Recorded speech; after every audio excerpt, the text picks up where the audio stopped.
Alright, so we picked up another bike today. This is a Mongoose Hotshot. It's like a city hybrid fitness type of bike. It's got 700 by 38C wheels on it, so nice and fat. Absorb the bumps in the road. Doesn't have suspension, but still quite comfortable. This has a 1x7 drivetrain on it. See it down here. It's a little bit older. I'm not sure what brand that is, but it's a little messed up. Paint's a little faded, but overall it's complete. The wheels are straight too, or true I should say, other than this one's flat. But we'll get it taken apart, we'll get the parts soaking, we'll rebuild it.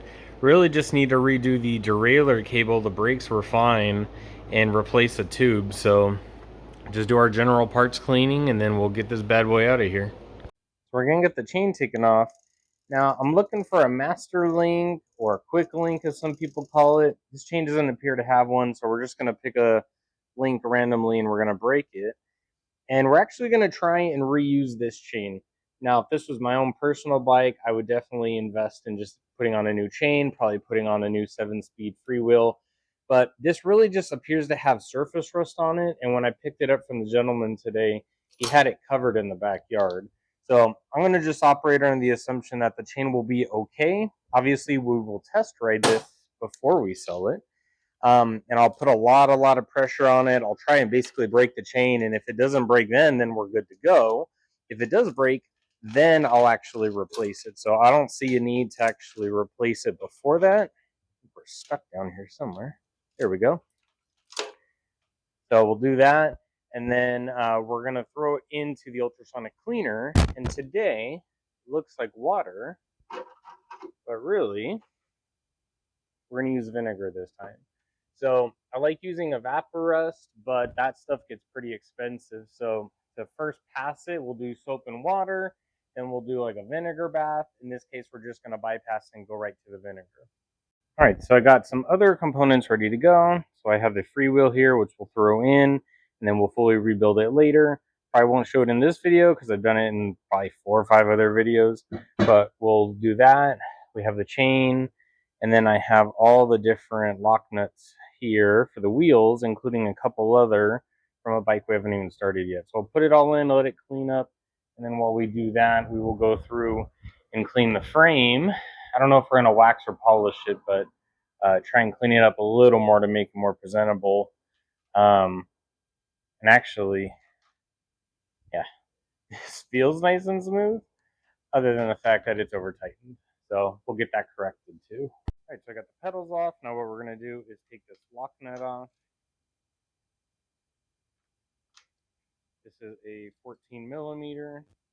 If I can get this to go the right way. There we go.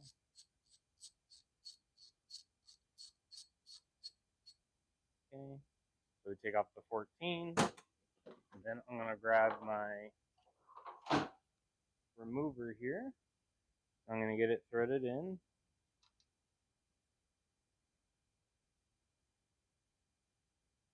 Sometimes these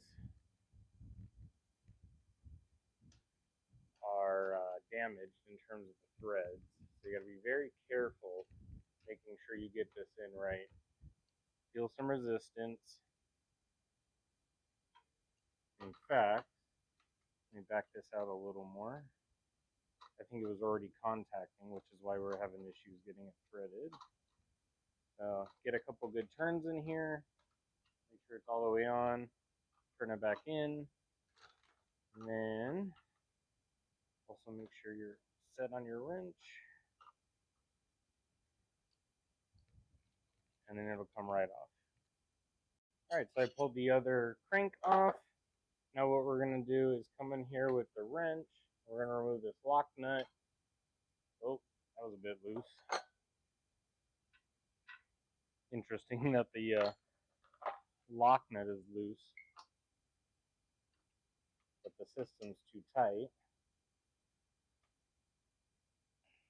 Trying to get an angle on this.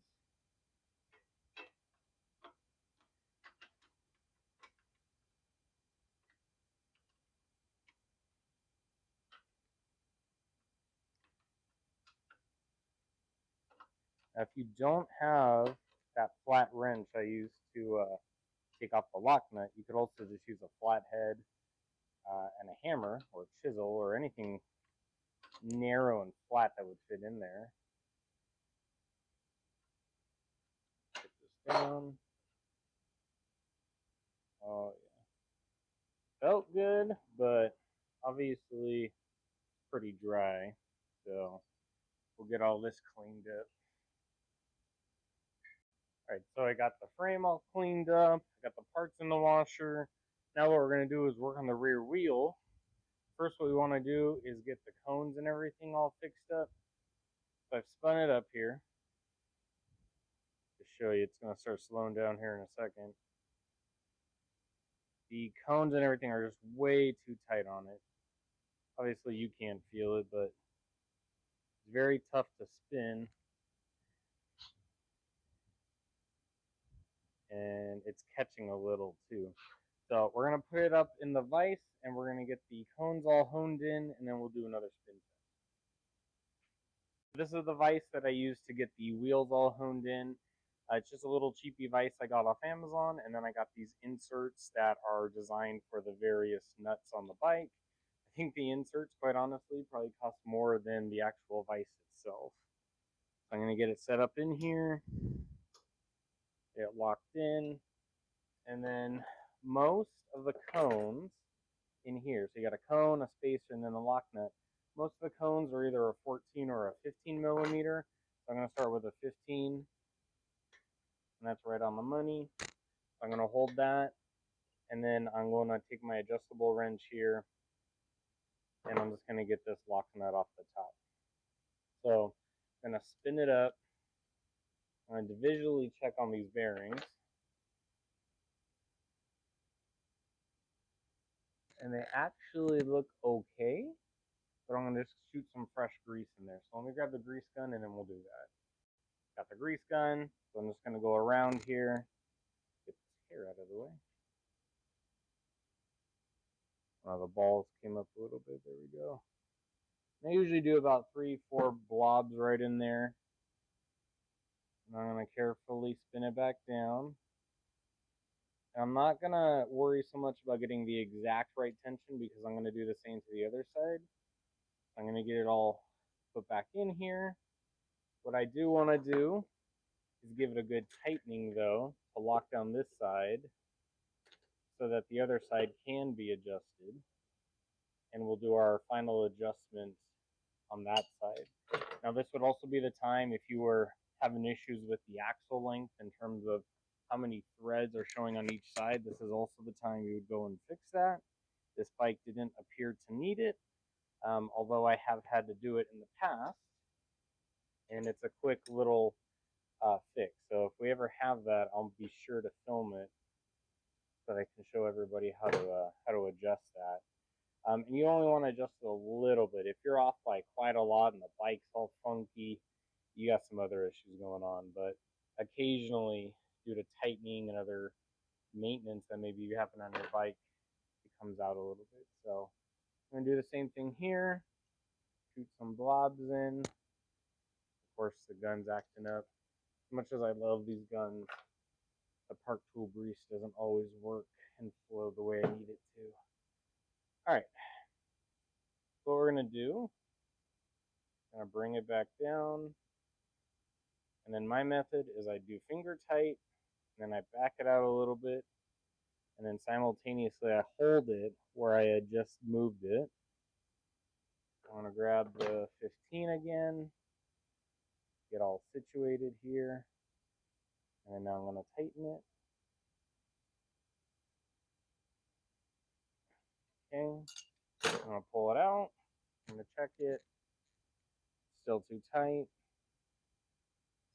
Now what you can do, I have no clue if you're supposed to do this or not, but I do it, so take it as you will. Since I need to loosen the whole system, I'm going to put it all together, and I'm going to simultaneously just move both just a little. And then I'm going to apply a little more tightening on the top again and pull it out. Almost there. Probably just do what we just did one more time.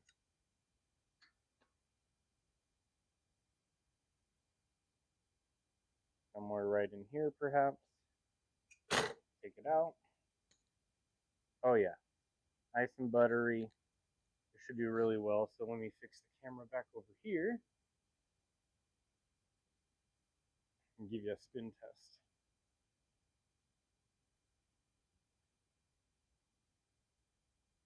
So it feels nice and smooth, not grabbing.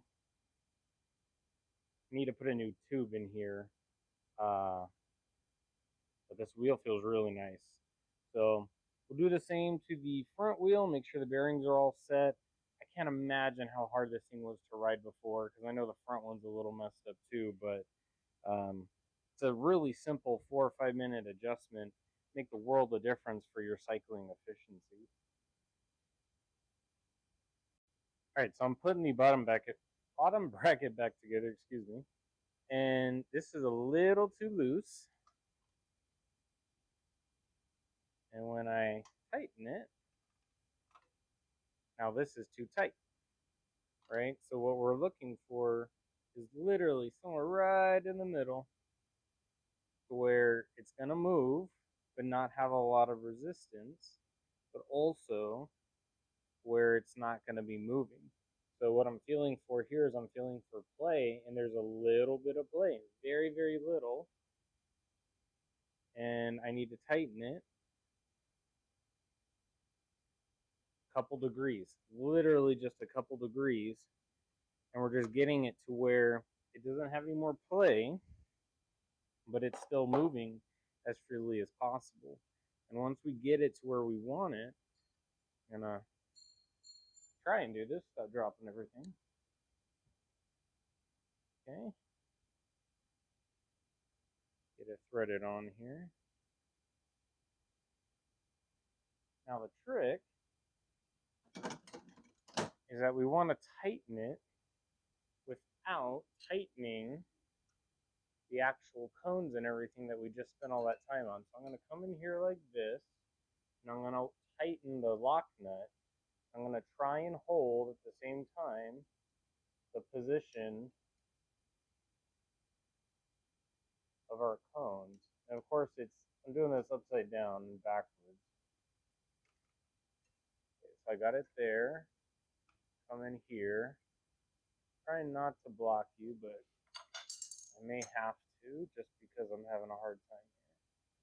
Get that tightened, tightened. Okay. Check it again. It's right where we want it. And I'll put the pedals back on and we'll do our spin test. All right, so I put both cranks back on. We're going to do our spin test now. Much better than before. No movement. Nice and sturdy. It's right where it needs to be. Okay, so I wanted to check in on the ultrasonic cleaning. So this is what the freewheel looks like. Definitely still dirty, but got a lot of that surface rust off. Still need to rebuild this.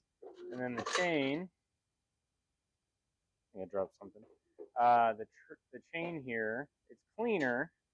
Definitely needs to be oiled as well.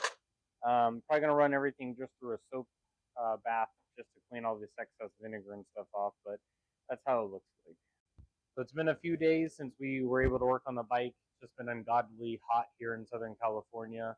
So since the last video where I was doing the ultrasonic parts cleaning, I have washed down and waxed the frame. So you can see it's a bit shinier now. The decals are still messed up, but overall the bike looks a lot better with the wax on it.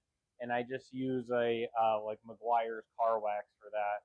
So the last things we're going to do is we're going to put the chain on. I mentioned this in the first part of this video, but this chain, which it's a little oily because I sprayed just some WD-40 to keep it from rusting. It's old. We're going to test it. We'll put it on with the new master link and make sure it holds up under a lot of force. If it doesn't, then we'll replace it. And then also we are going to fix the shifter. And by fix, I mean we're going to replace it completely with a replacement. I'll show you here. This is an entire pack you could get on Amazon. This comes with both the left and the right derailleur shifters, along with the grips, and then some of the actual cable housing. These are definitely economy shifters, but they get the job done and they're pretty cheap. I think I paid $9 or $10 for this, and they're pretty nice because they typically, depending on which model you get, are either indexed, like you could see here, or on this side. I don't know if we'll be able to see it. There'll be that continuous model that just continually clicks. So we'll get all that done, tuned up, get the brakes done, and then we will start moving on to all those other bikes over there because I've been itching to get them done. So let's go. All right, so I have the chain threaded through the entire system, and then I have our little wire here. This comes with the chain breaker so that we can work on the two ends here. So when I originally broke the chain, I broke one of these. I don't think it really matters which. And then the other end was the outer link. So we had to break this other rivet because you could see the master link, it has the inner and the outer all together. So you need a place to slide both of these in. I'm going to get it roughly put together here. Try to show you. Get it in. And then I'm going to take out the wire just so we get out a little tension and have it hold for us. Then what I'm going to do, take my pliers here. I'm going to go into the link and then pull out. And that is going to set it. You could also use the bike itself to do this. Try and get in here and not block you. There we go. So I have the pliers in, and try to watch right here. There you go. Now it's all linked together, and we have the chain on. So let me get you adjusted right here. And I've mentioned this before, so there's no cable at all right now on this rear derailleur. I mean, obviously, other than the old one, but you could tell that there's no actual loop or any cable. And in this setting, the chain shouldn't be moving. And you can see it did a little weird jump right there. Might be the chain. Might have a hard link in here, so I'm going to see if I could stop it right about here. And the chain is stiff. I'm going to stop the wheel. So I'm going to move this link a bit. You're not going to have this issue with the new chain, more than likely. But since we're reusing the chain here, I'm going to work it in, and then I'm going to flex it side to side just to help with that. We'll run it through again. That's better. It's not really making any noise. I'm going to come back here and check it. And that hub's a little crooked, so the machining on this particular hub wasn't very good. You could see the freewheel there moving. Typically, that's not the axle. It can be the axle, but in my experience, it's just because the hub is so cheap. So this is right about where it needs to be. And check the limits here for the low end. And that seems to be good. It doesn't want to go any further. So if it did, then we would adjust the limit screw there. Got some wax on here still. So this looks okay. I think it's going to work in a little more. And what we'll do now is we will take off this old shifter and get it threaded through. So I put the new shifter on, had to move the brake over very slightly to accommodate the grip and everything. But it's nice. This, again, economy. So if you want the actual trigger shifters and a good quality one, invest in that, or get yourself a better quality like Revo Shift or other type of like branded twist grip shifter. So I got that all set up, and then the outer housing, or the cable housing I should say, this pack came with a couple that were pretty long, and then also a shorter one. The shorter one we're going to attempt to use on the rear derailleur to actually close the loop, but this one is actually pretty close to where we want it. So pull you over here. It's a little longer than it needs to be, but we're just going to try it out to see how this kit would go for somebody who, you know, maybe they don't know they need to adjust the cable length. So we'll see how it is. If it's not really that great ultimately, then I'll come back and trim it, but let's see how this goes. So I'm just going to thread the cable through. Pull it in tight. It's going to seat itself more later, but pull that in. There you go. Try to do this without blocking you. And I'm going to test it. It's got good movement. Again, it's a little long up there, but it is what it is. Then we'll come back here. And then there's usually a cable guide underneath the bike. Again, depending on like the model. I'm going to pull that through. Now, this would be your opportunity if you're worried about slap occurring over here on the frame. Let's check and see. Can you see that? Okay, yeah, you can see that. There's little like rubber inserts. I really don't know the technical term for it, but they go on the cable and it keeps it from slapping like this. I've never really had issues with it, so I'm not worried about it. But you can add them. So if you're ever wondering what those are for, that's what they're for. So I'm pulling tight. I'm going to double check. We're in the highest gear there at the bottom. I'm going to thread this in right here. And then I need to take off this old cable here before we put that in. All right, so I took out the old cable. Zoom in a little bit over here for you. So before we attach anything, I'm going to turn the barrel adjuster, which is right here, all the way in. And I'm going to turn it out several turns, trying to get it maybe somewhere in the middle of its thread. And this is used for those micro adjustments up and down the freewheel to help fine-tune your shifting. So the mounting point, you shouldn't be using this to do it. You can use the barrel adjuster here. And then in this particular case, this also has one right here. So I'm going to turn it all the way in and then turn it out a few. And if you're riding and you're noticing that your drivetrain is starting to get noisy, or you're supposed to be in the lowest gear, but you're right here in the second to lowest gear, you can use the barrel adjuster at the front to actually get you up there. It's not ideal, but if you really need to, and if you're like I was about to say misfiring, if you're just slightly in the wrong gear, you can make those adjustments while you're riding. So I've done that many, many times, especially my old road bike, just because the barrel adjuster started getting loose and it was just a little bit older. So get this all seated in. This one's a little too short for my liking, but like I had said earlier, we're going to just see, would this work for somebody if they only could do this? Or if they were in a pinch. I'm assuming yes, it's just not going to have probably nice and clean, crisp shifting. So I'm going to get that set. Now what I'm going to do is I'm going to spin it up. Oops. I'm going to spin it up, and I'm going to shift a bit. So let me zoom in. I'm fighting this stand right now, if you can't tell. There you go. So I am going to start shifting, and the system's going to settle in. So I know we're going to have to pull some of the slack out again. So I shifted all the way up, shift back down, shifting all the way up, shifting down to cut some of this excess cable off. Please just right in there for the minute. So feels okay. It's a little stiff on the shifting, which I think is the loop here in the back.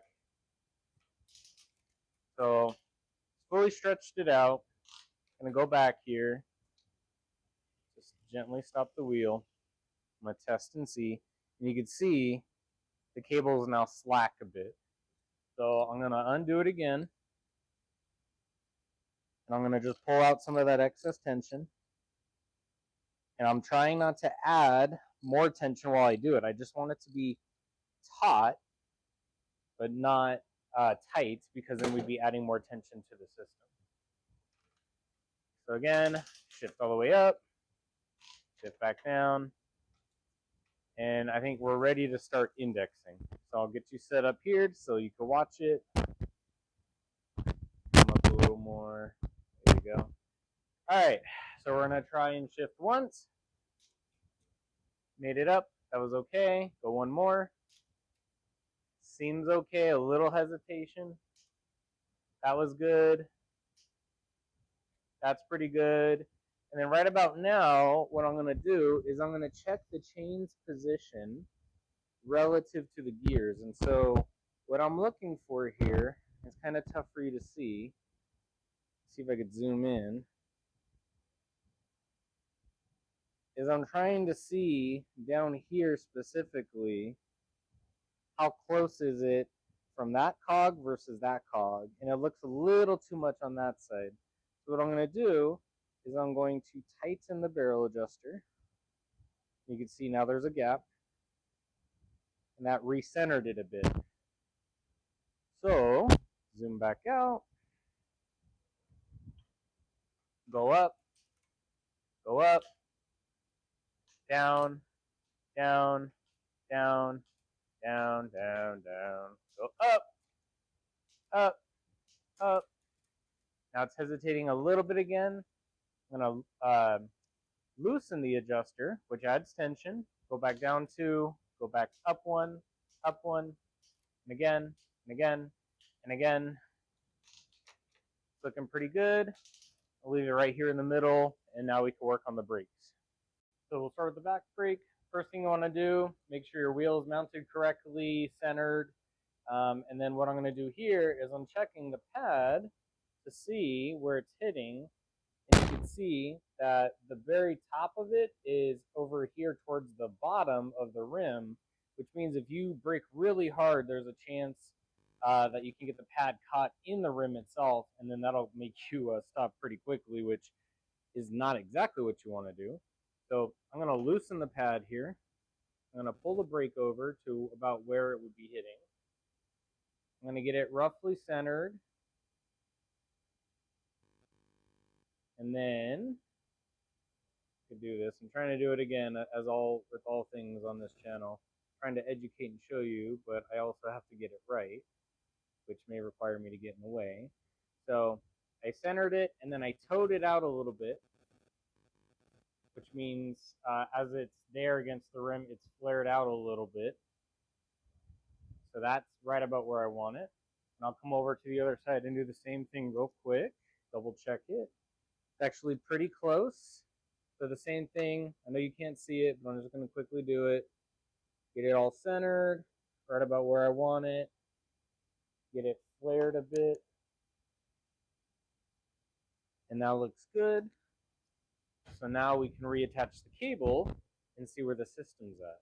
Okay, so I've reattached the cable. The brakes are working, but the handle at the very front is basically hitting the handlebar there. So what I'm going to do right now is I'm going to change Phillips head because that one's going to strip it out. Let's try this one. There we go. I'm tightening this adjustment screw because what this will do is it adds more tension to the spring on this side and it pulls everything over that way. And the reason why I need that is because this pad is a little too far away from the rim, and then on this side over here it was too close. So I'm tightening it a little bit. It's a little stiff, and then I'm going to squeeze so it can readjust itself. So that looks a little better. Now what I'm going to do is I'll bring you over here and I'll show you what I mean. So it's too far out. Well, too far in, I should say, meaning there's not enough tension. So what I'm going to do is use the barrel adjuster right here, and I'm going to loosen it. And so when you loosen the adjusters, you're essentially lengthening how long the cable is in the housing, which is adding tension. So I pulled it out. Let me put this lock nut back on. Now we'll try it again. A little better, but I'm running out of room here. So what this is telling me, for my own sake, is I need to adjust where the cable is actually clamped on. So I'm gonna take the cable off, all the way off, tighten this as hard as I can, leave enough room up here to where I can tighten it back in and reduce the tension, and that should help us get it where we need it to be. So let me take off the cable real quick, and we'll do that. So I grab my 10mm, going to loosen this, simultaneously hold the cable so it doesn't go anywhere. There we go, it's got some movement. Get myself ready to tighten again, and then I'm going to squeeze and pull. You see, it's not, the brakes don't want to move, so this is better for us. I'm going to tighten it down again. Show you, try to show you. It's very tight. I'm going to give the brakes a squeeze. Still not moving because it's over tightened now. And I'll show you what that looks like up here. So it's definitely too tight. So we will first lower this down. Come back up here. I'm going to turn it all the way back in because I probably need to go that far. Okay. Now it's going a bit further. Let's check the wheel. Still a little too tight. Let me squeeze hard. Maybe I've gone a little too tight now. So back it off just a little. Actually, let me check the pads too. The pads are fine. I'm going to back it off just a little. There we go. Just enough to set it free. Squeeze again. There we go. Now it's moving. Hard brake. Get it moving. Hard brake. And we got good movement now up front. So took a little bit of trial and error back there on the back bolts, but we got it to work. I'll do the same with the front, and then we'll do a bike recap. All right, so I finished her up. Show you here. Got the front wheel, brake, moves pretty well, stops very nicely. So I'm gonna take her out, make sure that chain doesn't break, and then get her posted. Really like this style of hybrid or commuter bike. It reminds me of the Schwinn I had when I lost all of my weight. That one was a 3x7. I mean, obviously this one's not, but this is a very simple bike, just like the other ones, pretty indestructible. You can get spare parts for them or replacement parts fairly cheaply. Like I said, this set, which comes with two, but we only needed one, came with the cables, the outers, obviously the mechanism, and the grips for probably 10 bucks. Can't remember exactly, it's either 9 or 10.